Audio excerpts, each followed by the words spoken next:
سلام طعني حبلي زي خبركم من فتوات تقاتلتي مدب سابوين تايم سلمون كم تلمود نزعل زحرنا يوم حصرتن وانا نزبلنا مزينات حزنا لكم مسنالنا نسنا يمكتالكم نقدم فلما عند نتاتهم نباهم كنبر حدا العلوي والتخدراون بوليتيكاون امرار حق ايتوبيا بركز زبل سراويت حزو ناب ايرترا كم سلمه تجلسو بزرزر ناباهم نبطحو قداي كخوني رئيس ليقان باباسات كاثوليكاويت بيت كريستيان روما زخون بوب فرانسيس اب مبل 88 عامتهم بموت كابز عالم كم زتفلي تسمع له بزعبا زون تسمعوه زرزر حبريتا كهلو يوم حزباويان حرن تግራይ ኣብ ውሽጢ ክልተ ዓመት መንፈቅን ካብ መሪሕነት ቀዳማይ ሚኒስትር ዶክተር አብይ አህመድ ሓይሊ ሚዛን ብምምንጻዕ ኣብ ፖለቲካ ኢትዮጵያን ቀርና አፍሪካን ዝልዓለ ፖለቲካዊን ወተሃድራውን ሓይሊ አሰላለፋ ከም ዝወነነት እንዳተገለጸ ይርከብ እዚ ድማ ኣብ ልዕሊ ኤርትራ ክፍኖን ዝነበረ ወተሃድራዊ መጥቃዕቲ ካብ ኢትዮጵያ ክትከላኸሎ ከም ዝኻለት እንዳተገለጸ ይርከብ مسانا بست تصنحوا بزرزر كسمعوا ياخم كبراتن فتوات تخاتلتنا لايك كومنت شير سبسكرايب مغبار عين سنغم ببزلخمو سنة صانح تقبرلنا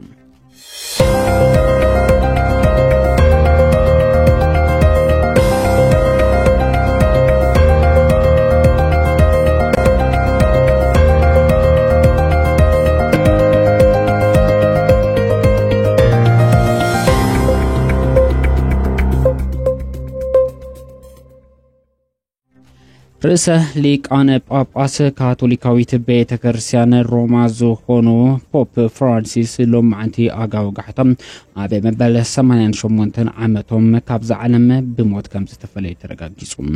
رئيس ليقان باباس بوب فرانسيس كاب 2021 بعقوزا فرنج جميرو باستفلالي حمايمات كساقيو كم تصنحو استغلص انتخون ابي مبل 88 عامتهم ننوح زبلوان اب هوسبيتال حكمنا وحجز اندات جبرلهم دحر مصنح لهم انتي اغاو غحتا هيوتهم كحلف كم زخاليو زي تجلص بوب فرانسيس تمالين بعد تنصاي عمل كيتوم اب قدوس بيتروس ادباباي نصعبت اتمنته ناينكو عبص حكم مهلختهم زم حلالفو انتخونم دحرتي حصر زبلت ملختهم دما ناب هوسبيتال كملسو كم زي تجدديو زي تجلص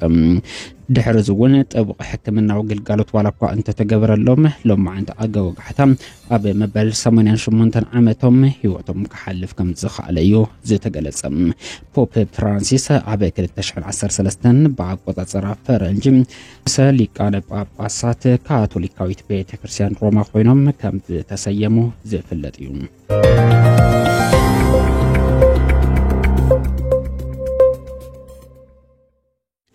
حلافي حرشان اللمعاتن حافت تفطرون كل العفار زخونه ايت ابراهيم اسمان ناب ايرترا ايدوم كم زحابو تغليصون حلافي حرشان لمعاتن حافت تفطرون كل العفار خوينم كغلغلو صنحو ايت ابراهيم عثمان ناب ايرترا بركز بلا سراويت حزوم كم زاتو لمعانتي تسمعلهم حاج ابراهيم عثمان عالم اب كل العفار حلافي بيرو مربح انسسا زنبرو انتقونم اقدمم ونه لعراي وتحدروا حلافي اغوغما كم زنبرو كفلت تقايلهم كوينغنا حالف حرشان لمعتن حفت تفطرون كل العفر خوينم كاغلغلو زصنحو ايت ابراهيم عثمان مخنياتو نصر بزي خونا منقدم بقدمه مالي 19 ميازيا 2025 عام مرت بعقوزا فرنجم بركز بلا باماي زقصرو سراويت حزوم ناب ايرترا كم زاتويو ناقفا برس زغلصم ناقفا برس كم زغلصو ازوم بركز بلا سراويت حزوم ناب ايرترا زاتو ايت ابراهيم عثمان ايرترا انت بصحم سلاماوي اقبابلا كم زتغبرلهم كفلت تخايللهم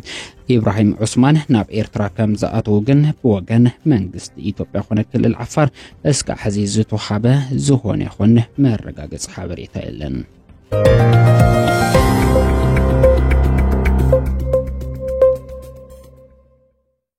بوليتيكا ودف حزباويان حرنت تግራይ زحازو ترر زبلق وام مريحنت قدماي منستر دكتور ابي احمد اب ጉዳይ ኤርትራ ሒዝወን ጽንሐ ጉዳይ ዳግም ንخحاسبሉ ከም ዝተገደደ እንዳተገለጸ ይርከብ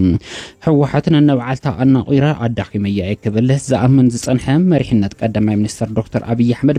ኣብ ዝቕንያት ዝረአ ዘሎ ሰፊሕ ዝተብሃለ ፖለቲካዊ መንቀሳቐሲ ፖለቲካ ودف حزباويان حرنت تግራይ ግን ንመሪሕነት قدماي منستر دكتور ابي احمد ዘይተሓሰበን ዘሰ ሰንበደን እንዳተባሃለሉ ይርከብ በዶክተር ደብረጽዮን ገብረሚካኤል ዝምራሕ ፖለቲካዊ ውድብ ህዝባዊ ወያነ ሓርነት ትግራይ ናይተ ጌታቸው ረዳ ካብ ስልጣን እስከ ምዕለም ቀዳማይ ሚኒስትር ዶክተር አብይ አህመድ ወነ ንሙራድ ጌታቸው ረዳ ተቀቢሎም በህዝባዊ ወያነ ሓርነት ትግራይ ቀጻሊ ፕሬዝዳንት ትግራይ ንኸውን ንዝመጽእ ሕጹይውን እስከ ዓምሻም ንኸብጽሖ ዘገደደ ሓይሊ ብወገን ህወሓት ከም ዝተፈጠረ እዩ ዝተገለጸ መሪሕነት ቀዳማይ ሚኒስትር ዶክተር አብይ አህመድ ኣብ ዝሓለፉ 7 ዓመታት ናይ መንበር ስልጣን ዘመናቱ ህዝባዊ ወያነ ሓርነት ትግራይ ናይ ምድኻምን ናይ ምጥፋእን ትልምታት ሒዙ ሰፊሕ ወፍረታት ከካይድ ጸኒሑ እዩ ይኹን እምበር እዞም ኩሎም ወፍረታት ቀስ በቀስ ናብ ማይ ተቀይሮም መሪሕነት ቀዳማይ ሚኒስትር ዶክተር አብይ አህመድ ንውሳነታት ህዝባዊ ወያነ ሓርነት ትግራይ ንኽፍጽም ዝተገደደሉ ግዜ ዝበጽሐ ይመስል ኣብ ልዕሊ ህዝባዊ ወያነ ሓርነት ትግራይ ንሳት መርሖ ህዝቢ ትግራይ ኣዝዩ ከቢድ ዝተባሃለ ጆኖሳይዳዊ በደል ዝፈጸመ መሪሕነት ቀዳማይ ሚኒስትር ዶክተር አብይ አህመድ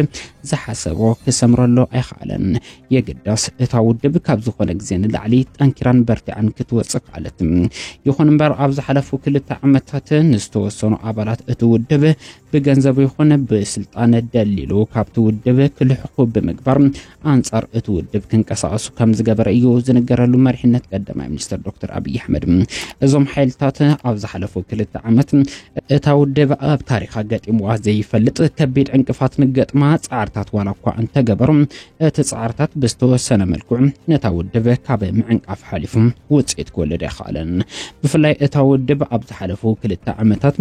ንታሕት ወሪዳ ህዝባ ካብ ምውዳብ ሓሊፉ ንሰራዊት ትግራይ ኣብ ጎና ብምስላፍ ወካጥፍ እዋን ከምበር ክኽዋን ንዝመጹ ሓይልታት ኣዳኺማን ኣበርኢናን ከተባረር ክኢላ ብፍላይ ድማ መንግስቲ ኢትዮጵያ ህዝባዊ ወያነ ሓርነት ትግራይ በታቲኑ ከምበር ክኸለይ ክብል ብርክት ዝበለ ሚልዮን ብር ሰሊዑ ዝገበሮ ወፍሪ ኣብ ዝሓለፉ 2 ዓመታት ናብ ታሪክ ተቀይሮም ይርከቡ ኣብዚ ሕዚ እዋን ኣብ ፖለቲካ ቀርኒ ኣፍሪካ እቲ ሓይሊ ሚዛን ናብ ህዝባዊ ወያነ ሓርነት ትግራይ ከም ዝተመለሰ እዩ እንዳተገለጸ ዝርከብ ቅድሚ ሂደት ሰሙናት መሪሕነት ቀዳማይ ሚኒስትር ዶክተር አብይ አህመድ ኤርትራ ንምውራር ወተሃድራዊ ምንቅስቃስ እስከ ምግባር ሰፊሕ ወፍረታት ከካይድ ተራእዩ ነይሩ ይኹን እምበር ብወገን ህዝባዊ ወያነ ሓርነት ትግራይ ዝተራእየ ዘይተሓሰበ ብርትዕ ዝወለደ ኣካይዳ ግን ንመሪሕነት ቀዳማይ ሚኒስትር ዶክተር አብይ አህመድ ኣብ ጉዳይ ኤርትራ ዳግም ንኽሓስብ ዘገደዱ ኮይኑ ተረኺቡሉ በዚ ምኽንያት መሪሕነት ቀዳማይ ሚኒስትር ዶክተር አብይ አህመድ ቅድሚ ሂደት ሰሙናት አንጻር ኤርትራ ክገብሮም ጸንሐ 3 ወፍረታት ዳርጋ ሙሉ ጠጠው ከም ዘበሎም እዩ እንዳተገለጸ ዝርከብ ተሓደ ንኤርትራ ንምውራር ዝመስል በአንፈት ክልል ዓፋር ዝግበር ዝነበረ ወተሃድራዊ ምንቅስቃስ ዳርጋ ሙሉ ጠጠው ዝበለ እንትኸውን ካብዚ ብተወሳኺ ሚድያታት ኢትዮጵያ ካሊእ ስራሕን ገዲፈን ሙሉ ኣብ ጉዳይ ዓሰብ ዝሰርሖ ዝነበረ ፕሮፓጋንዳ ወፍረታት እውን ኣብ ዝሕዝ እዋን ድምፀን ክጠፍእ ከይዱ ይርከብ ካብዚ ብተወሳኺ ኣብ ኢትዮጵያ ዝርከቡ ኤርትራውያን ብበዝሒ ምእሳርን ዝተፈላለዩ በደላት ምፍጻም ናይ መንግስቲ ኢትዮጵያ ቀንዲ ስራሕ ዝነበረ ዋላ እኳ እንተኾነ ኣብ ዝሓለፈ ሂደት ሰሙናት ግን እዚ ጉዳይ ንዘይተወሰነ ግዜ ጠጠው ዝበለ ይመስል በዚ ሁሉ ወፍረታት ጠጠው ንኽብል ከም ቀንዲ ምኽንያት ተገይሩ ዝውሰድ ዘሎ ድማ ናይ ፖለቲካ ውድብ ህዝባዊ ወያነ ሓርነት ትግራይ ዳግም በርቲዕኻ ምውፃእን ኣሰላለፈ እውን ንጹር ዝገበረ ምንቅስቃሳት ምግባር ምጅማር ምዃኑ እዩ እንዳተገለጸ ዝርከብ ቀደም 2 ዓመትን መንፈቕን መሪሕነት ቀዳማይ ሚኒስትር ዶክተር አብይ አህመድ ሓይሊ ሚዛን ኣብ ኢዱ ሒዙ ምስ ህዝባዊ ወያነ ሓርነት ትግራይ ኣብ ፕሪቶሪያ ስምምዕነት ዝፈጸመ እንትኸውን ኣብዞም ዝሓለፉ 2 ዓመትን መንፈቕን ግን ህዝባዊ ወያነ ሓርነት ትግራይ ዳግም ሓመድ ልሒሱ ተላዒሉ ሓይሊ ሚዛኑ ናብ ባዕሉ ከም ዘዝርኡ እዩ እንዳተገለጸ ዝርከብ እዚ ሁሉ ምንቅስቃስ ክቡራትን ፍትዋትን ተኸታተልትና ብምንታይ መንገዲ ትርእይዎም